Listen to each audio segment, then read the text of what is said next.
If lawmaking is an endeavor requiring legislative experience, then Nigeria's 10th House of Representatives is perhaps at its base, having had an influx of over 200 new members with little or zero knowledge of lawmaking.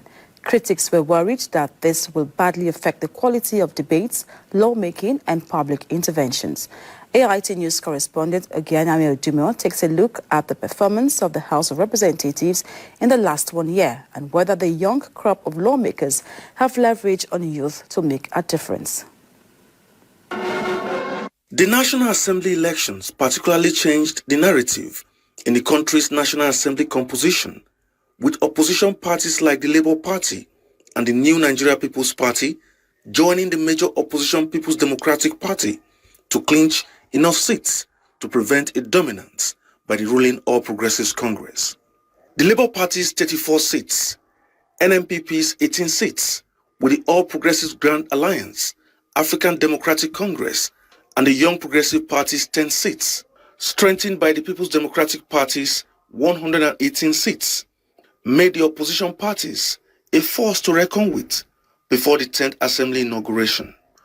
But expectations from most political analysts that this development will cause an upset during the race for parliament leadership did not happen, as opposition lawmakers ended up queuing behind the ruling party candidates. The reason was not far-fetched. Majority of them were new to the Green Chamber, some having just their first shots at lawmaking. The depth of experience was quite shallow. The ruling APC had done its job, ensuring that it maintained control of the leadership of the House. Because you are in opposition does not mean that every policy of government, whether right, if it is right, you just have to fight it. And the country in itself is at a very delicate period. So you don't, because of opposition, you want to completely rock the boat. But over the last couple of months, a close study of the 10th House of Representatives' legislative performance showed an unprecedented number of bills that passed through the first reading in the first 1 year. Records show that as at May 7, 2024, about 1,188 bills have been presented for first reading, the highest since the dawn of the Fourth Republic in the Parliament. A further breakdown shows that 243 of these bills have gone through second reading and considered for passage. But it is interesting to note that 10 of these bills, which are from the executive, have been given accelerated passage without proper scrutiny. One of such is the National Anthem Bill, which passed through the first, second, and third reading in the House in less than an hour. Our work must be complemented by the President signing the bills into law. Otherwise, all this will turn to fatality. For instance, I have 4 bills and 10 motions. We are determined to grow our parliamentary democracy through public participation and effective legislation. We are bound to record more achievements before the end of the 10th Assembly. The only major achievement I think they have made is introducing the old national anthem at the time Nigerians are dying of hunger. At the time Nigerians have are suffering from unemployment. And so my question is, this old national anthem they have reintroduced, has it put food on the tables of Nigerians? Political watchers argue that the 10th House of Representatives has become almost a replica of the 9th Assembly, which was tagged rubber stamp, citing the hurried passage of the 2024 appropriation bill 32 days after it was presented by the president, with allegations of budget padding that followed swept under the carpet. Our legislators do not consult any person, and most of them go there without understanding. Some of them are warming chairs there. Some of them have never made any contribution. That we agree with executive policies made for the interest of the people should not be considered as a rubber stamp assembly. No, not at all. We build a strong synergy with the executive for the development of the country. The current realities on ground demand that we work together to formulate laws that will help reposition the country economy.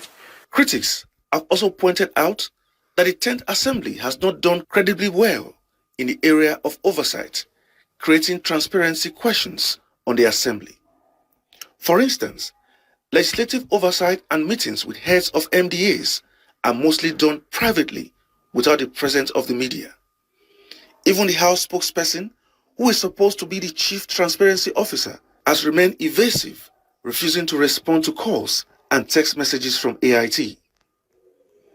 Another low for the 10th Assembly is the refusal of most lawmakers to attend plenary proceedings. The House plenary has not witnessed two-third attendance by members after its inauguration and composition of standing committees, with the usual excuse that it clashes with committee meetings or oversight functions. Against the challenges that are faced by members, the leadership of various committees, have tried to hold agencies of government accountable. You must understand that oversight functions sometimes depend on the responses from government agencies. But we have, been able to do our best to ensure that Nigerians are not shortchanged. Today, a motion is sent, a bill is sent to the committee.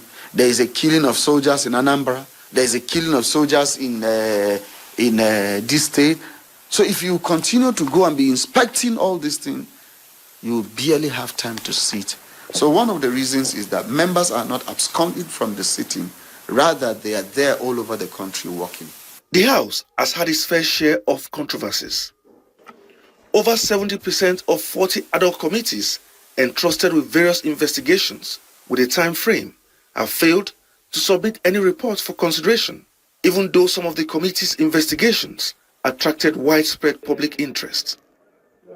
A breakdown of some of these committees include non-remittances of workers' contributions to the National Housing Fund by the Federal Mortgage Bank, job racketeering in ministries, departments and agencies of government, failure by MDAs to comply with the provisions of the Industrial Training Fund, the Students' Loan, disbursements and usage of funds from the Tertiary Education Fund, among others. The Job Racketeering Ad hoc Committee investigation particularly attracted much controversy when allegations emerged from some university vice-chancellors of bribe demands as published by an online newspaper.